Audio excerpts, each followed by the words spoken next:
Hi all. Kevin's been home for about a week now.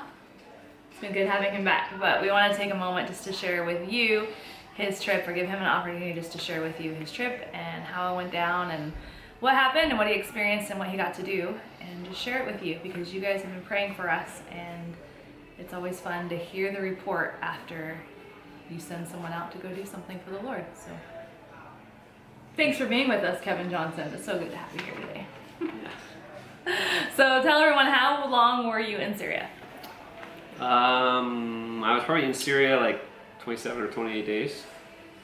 I was gone for 32. Okay, and why Syria? Why did you go there? We went to Syria because we have friends in Syria, and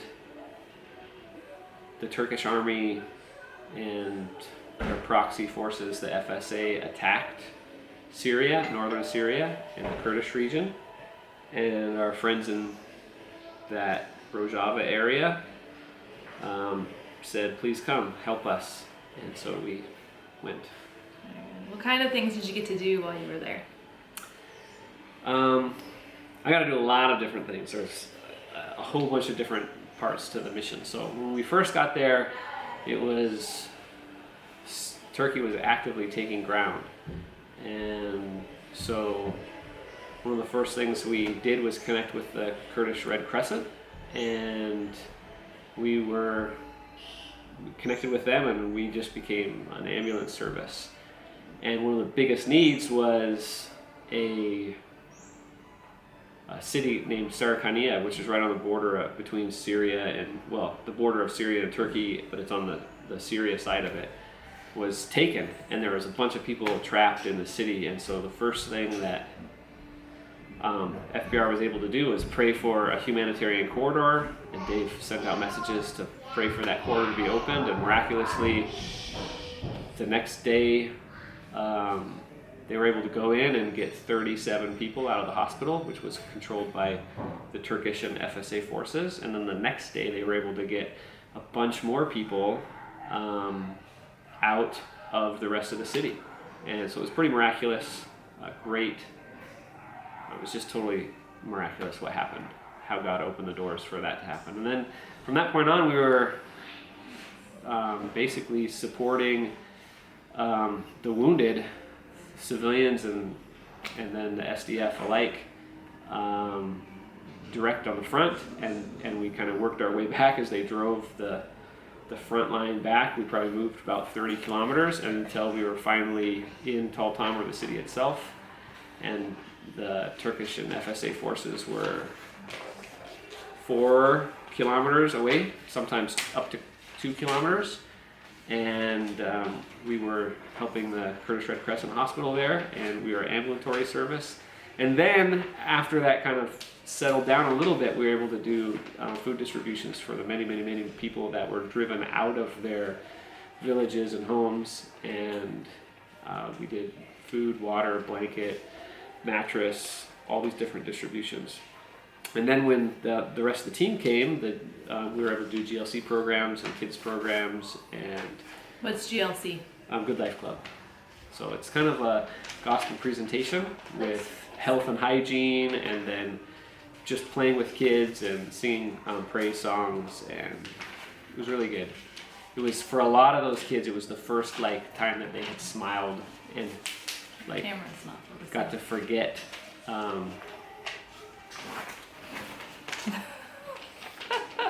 Sorry, we're turning blurry on you. Okay. They just kind of got to forget the war zone that they were in, and so it was a good experience. So we kind of had all those different things. Yeah. It was fun. What were some of the hard things about being in Syria? I know it wasn't an easy mission for you to go on, but what would you say? What was the hardest part? Well, the hardest part was definitely losing an FBR team member. So our cameraman, our main cameraman, and he's also a backup medic, Zhao Singh, was killed November 3rd by what we believe was a Turkish drone strike. That was definitely the hardest part. And then connected with that, I was able to be a part of some difficult things, but it was good. It was good to be there.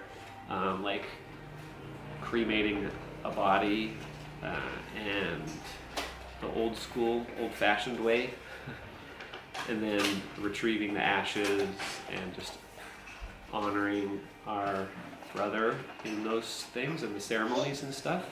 It was difficult, but it was good at the same time. And then it was difficult, just some of the experiences were pretty terrifying, so that was difficult too. Yeah, I think we were all scared for your life at moments. So what was the best part of being there? Or how did you see God work in cool ways? Well, we saw God work in a lot of different ways. So, I mean, from a miraculous humanitarian corridor, and I'm not going to go into the details of that here, but if you see me later and you ask me, I'll tell you it's miraculous. So that was pretty big. But then we got to see just the Lord do lots of different things. The different rescues that we were able to do for some of the wounded soldiers, just right underneath the nose of the FSA, literally. And then some of the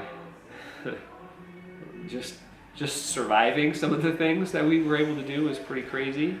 But then the highlights for me, though, is that at one point I was like pretty low, pretty discouraged, and we were able to share a morning devotion in the parking lot of the hospital. I was able to share, and there was a gentleman that was there who was a friend of ours, and he just got to share after the morning devotion kind of what FBR meant for so many of the people there, the SDF and then the hospital staff and stuff, and it was really, really encouraging, like highlight. I wish I would have been able to tape record it or something, because I mean, just talking about the morale impact that we made of giving people hope.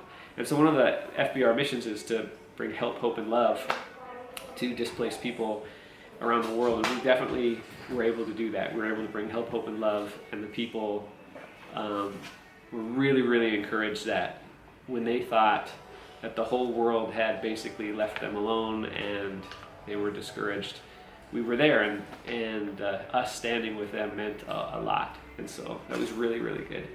And then just being there with the hospital staff too, just being Ministry able to of stand presence. with them. Yeah, it was definitely, that is the word right there, the ministry of presence.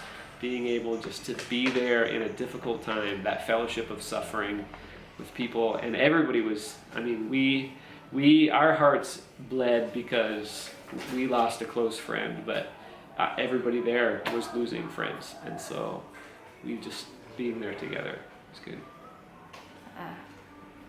You got to share at devotions every day, right? Yeah, I shared almost every day. I think maybe like 4 days other people I took over and shared, but I pretty much every day.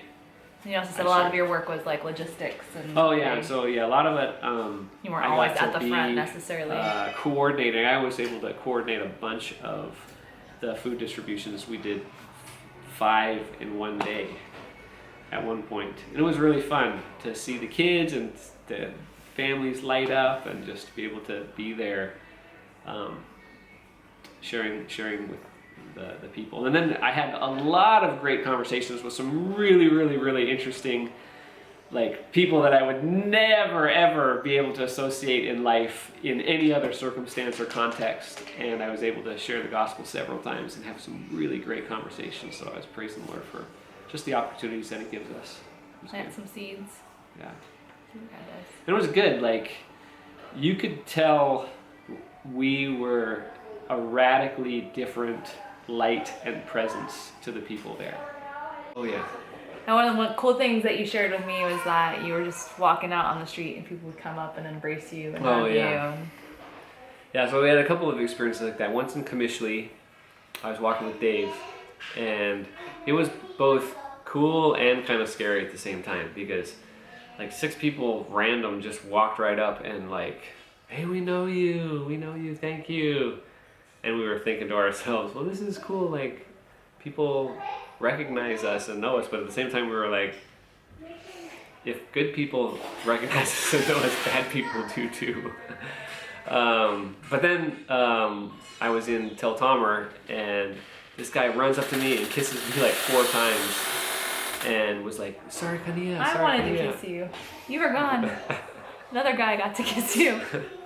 And he was one of the guys that was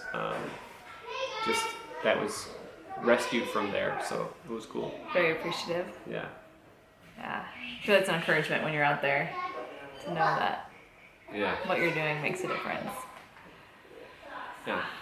And we just want to encourage you too, because what you're doing also makes a difference.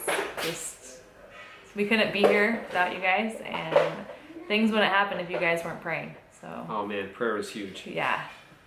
And prayer was powerful, like that humanitarian corridor. Pray that God would open up the corridor, and he totally did.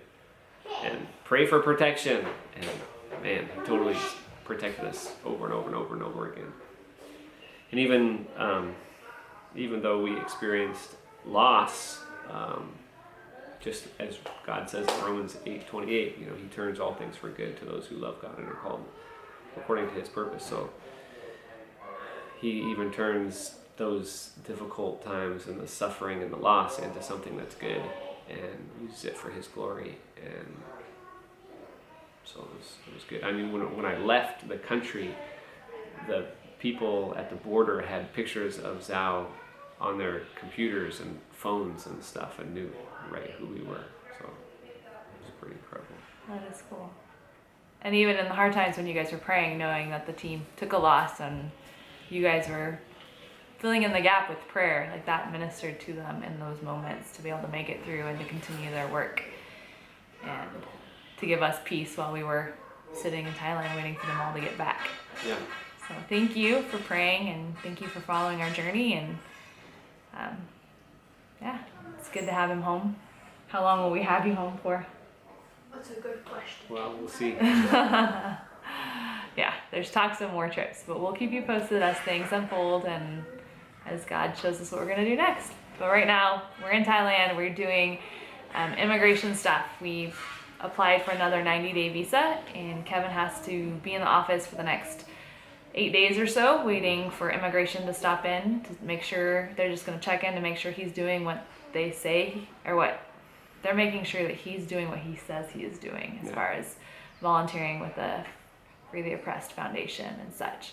So you can just pray that we will get our visas approved and everything will go smooth, because that stamp should happen on this January 8th, and then January 9th we have big plans, Lord willing, to get our passport stamped and to head back to Okinawa for a couple of weeks just For a big wedding. for somebody's wedding that we're super excited about, and just to catch up with people and to see a lot of you again. Sorry we can't go everywhere to see all of you. We would love to be able to do that, and Lord willing, we'll be able to take other trips to share what God's doing in our lives later on. But those are our plans. Kind of a low-key December. Kevin's just getting to know people still, because we've only been here for a few months, and meeting with people and having great conversations and helping out where he can in the office. So it's good. Thank you guys. Yeah, thank you. Thanks for watching the video. We'll keep you updated.